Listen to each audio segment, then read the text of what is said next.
There's 33 days to go until the biggest event in sports entertainment history, which is WrestleMania 32. There's 32. Yes, 32. And we're beginning the countdown to the big event in Arlington, Texas, here on BLD BeatDown. Yesterday, Monday Night Raw, there was a return.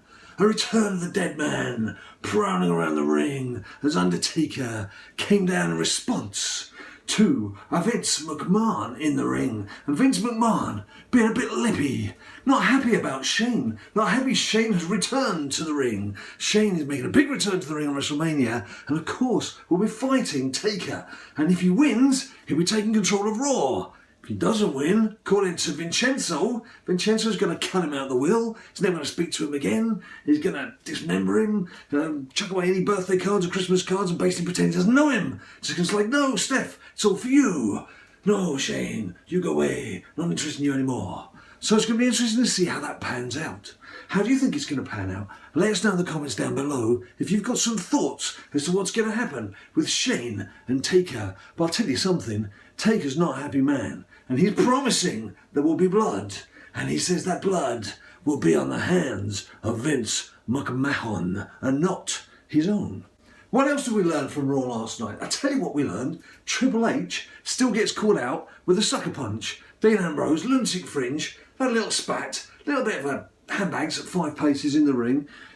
Triple H is on his way out. Trips is not really saying goodbye. He wasn't in the mood for saying goodbye. He was just skulking out the ring. And Dino, now he's got his title fight lined up, was like, thanks. Triple H did a little about turn. Went back in the ring, wasn't happy with that. Didn't like the way Dino was giving him a better lip.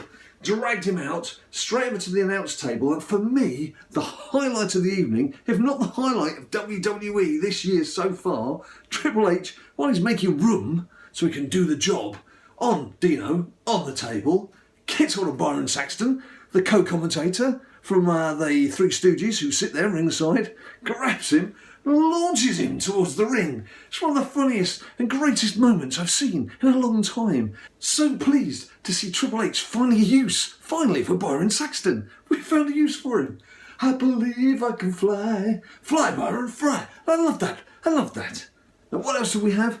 Well, apparently now Y2J is Y2AJ. What's happening? AJ Styles just arrived in WWE after a long sort of build-up where there's a lot of wrestling fans been clamouring for this for a long time. Finally gets his chance in WWE. And what are they going to do with him? They've decided to put him in a tag team with Chris Jericho. Now, it's an interesting move. Obviously, the Dudley Boys came back to try and liven things up while the Usos were injured, or one of the Usos was injured. Now the Usos are back in action. So trying to get all that sort of tag teamish action a bit more exciting, but is that the right use for AJ Styles? I don't know, is that the right use for AJ Styles? I don't think it is the right use for AJ Styles, do you?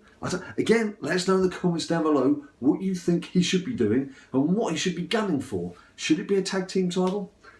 I don't know, but I suppose they want to break him in gently. And it's got a certain chemistry with Jericho. Obviously, his introduction was a few bouts with Jericho, so be interesting to see how that develops. Not convinced it's an award winner, but we'll see where we go. One of the things that we did get yet more proof of during Raw was the fact in the little scripted sections, the little cutscenes that you get, and around backstage when Renee's doing her bit with a microphone, is that Brie Bella just can't act. It's that simple, Brie. You can't do it, can you?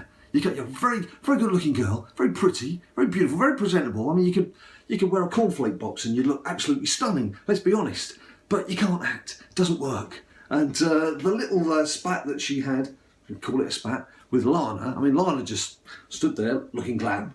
Brie stood there looking glam. You're not really listening to the words, to be honest, are you? So, yeah, that kind of thing, it doesn't really work, does it? And a lot of the little scripted sections last night, it wasn't just the girls, it was the fellas as well. There was something, I don't know if the main script writer was on holiday and they've got a stand-in to do some of the scripting because it just didn't seem to quite work. I can't put my finger on it, just didn't seem to quite work. This is how we do things at BLD HQ. What else did we have on offer? Did it tell us anything more about what's going to be going on at WrestleMania? Well, not really. New Day doing their usual banter with the crowd, trombone in place, making things up as they went along. We had the League of Nations coming in, doing their thing, and of course there's always going to be those little sucker punches on the goodie versus the baddie, the heel versus the face. There's always going to be that kind of, there's 10 of them and there's one of you. You say, no chance, son. One thing that was quite interesting was Vince McMahon seemed to struggle to get the crowd going for a bit. It's unlike him to struggle to get everyone baying for blood when he enters the ring. And he was sort of bigging up his daughter and his son-in-law and doing his best to get people going, because obviously it was building up to this bit where he was going to disinherit Shane and have nothing more to do with Shane. Shane, no, Shane. No more Shane. But it didn't quite get the crowd going. Maybe it was the crowd. Maybe they didn't respond to the cutscenes and they weren't responding to what was going on in the ring. I don't know, it could just be one of those nights. It can't all be magic all of the time. It's not Disney World after all, is it? Anyway, that's the end of our BLD Beatdown as we look ahead to WrestleMania 32, 33 days to go. There'll be more of this coming very soon, and if you want to see it, subscribe to us on Twitter at BadLadDad to find out when the next one's coming out, and of course, subscribe down below, and you'll get to see it popping in your inbox very soon.